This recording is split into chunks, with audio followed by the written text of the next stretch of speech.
Muito boa tarde, meu amigo e minha amiga Okidófila, tudo bom? Meus amigos, hoje eu venho trazer para vocês algumas informações que podem ser do seu interesse. Vou falar sobre substrato para as orquídeas. E você que talvez não tenha nenhum conhecimento, pode ser que tenha serventia para você e você tenha um pouco mais de entendimento sobre o uso de alguns substratos que passou a ser usado depois da proibição do xaxim em 2004 e que a orquidofilia começou então a procurar mecanismos para que pudesse haver sucesso com as orquídeas. Era muito comum antigamente, né, quando se usava xaxim nas orquídeas, não se ouvia falar em substrato, né? Então assim, antigamente nós tínhamos xaxim à vontade, né? E o xaxim, orquídeas sempre tiveram vida excelente e maravilhosa nesse tipo de substrato. Então era um assunto muito pouco discutido, né? Aonde eu planto as minhas orquídeas, aonde eu faço, aonde eu aconteço. Porém, nós brasileiros sempre fomos muito beneficiados com o uso do xaxim. Na Europa, desde toda a existência de cultivos, na Alemanha, por exemplo, Canadá e etc., eles já utilizavam, por exemplo, tocos de madeira, pinos, né? Esfagno. Isso porque eles lá não possuem xaxim. Então, eles tiveram que inventar isso. Quando houve a proibição do xaxim em 2004, nós brasileiros então passamos a entrar na mesma situação que já conviviam esses orquidófilos da Europa e Ásia e etc.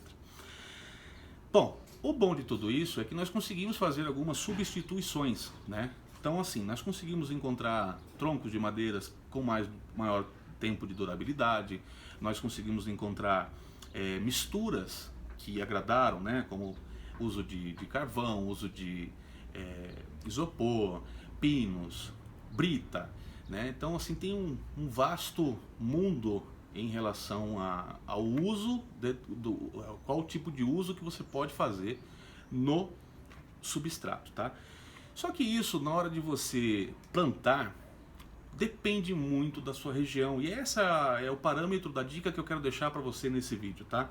Quando a gente fala de substrato, eu uso o mix. Será que o mix é o mais interessante para você? Será que só o esfagno? Será que só o pinus? Será que só o carvão? Será que só madeira? Qual é o tipo de substrato ideal? Assim como na rega, não existe uma política, né, uma regra que seja universal para essas questões. Mas existe algo que você pode começar a entender. A sua região é o primeiro ponto, tá? Se você mora numa região mais fria, mais seca, mais quente, mais úmida, mais seca, isso tudo já vai contribuir. Um outro ponto, os seus vasos. Eu uso um vaso de cerâmica, eu uso vaso plástico, eu uso cachepô. Tudo isso altera a forma de plantio e o tipo de substrato que você vai utilizar quando você vai plantar uma orquídea no seu orquidário. Para você ter noção disso, eu vou fazer 2 vídeos, esse é o primeiro deles, e nesses 2 primeiros eu vou falar de 2 substratos inertes, tá? Que seria o uso do isopor, tá? Que é um tipo de substrato que tem sido usado, vem sendo usado na mistura, na grande maioria não sozinho, tá? Mas vem sido usado e muito usado na mistura de alguns tipos de substrato. A gente tem encontrado bastante, tá? Eu tinha deixado brita aqui, só que ficou com um pouquinho aqui, gente, mas eu vou mostrar para você, tá?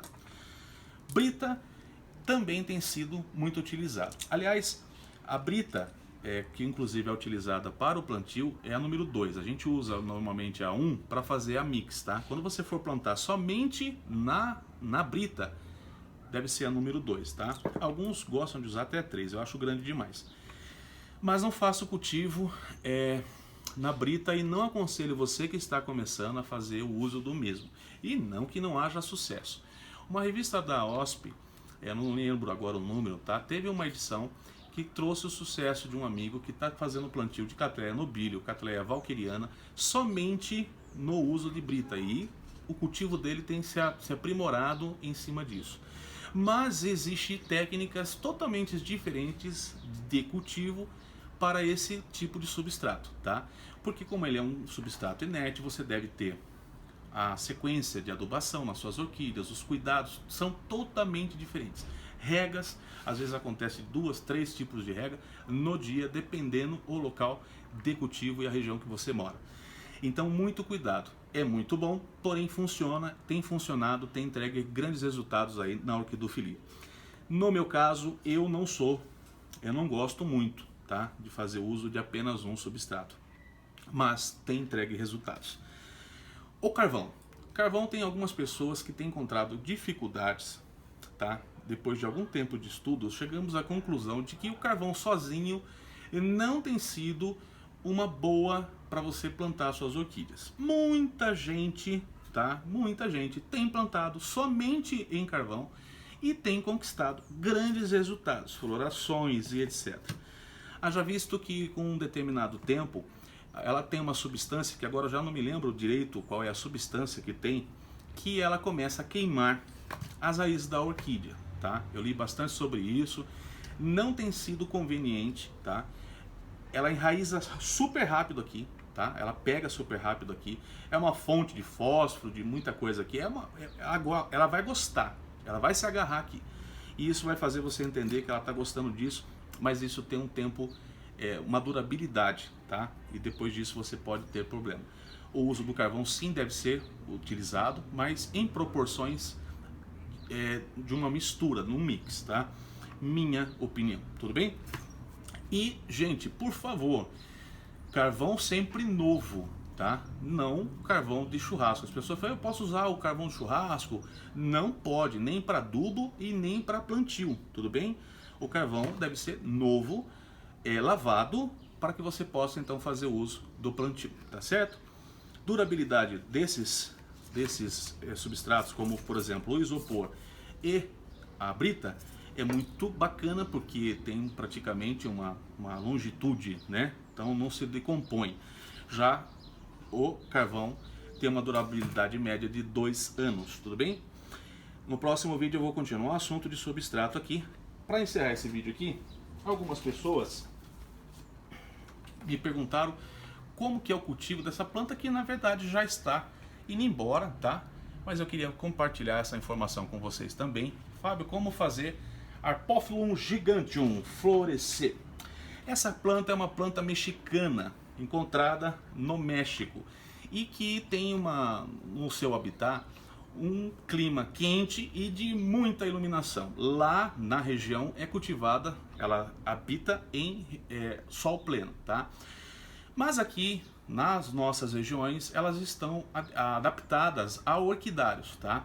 Então eu não recomendo que você coloque a sua Arpófilum em sol pleno, mas eu recomendo sim que, se caso você esteja com uma grande iluminação e não esteja vendo floração, que você então tente adaptar essa planta a sol pleno na sua região. Tudo vai depender muito da sua região, do tipo de sol, da quantidade, etc, tá certo?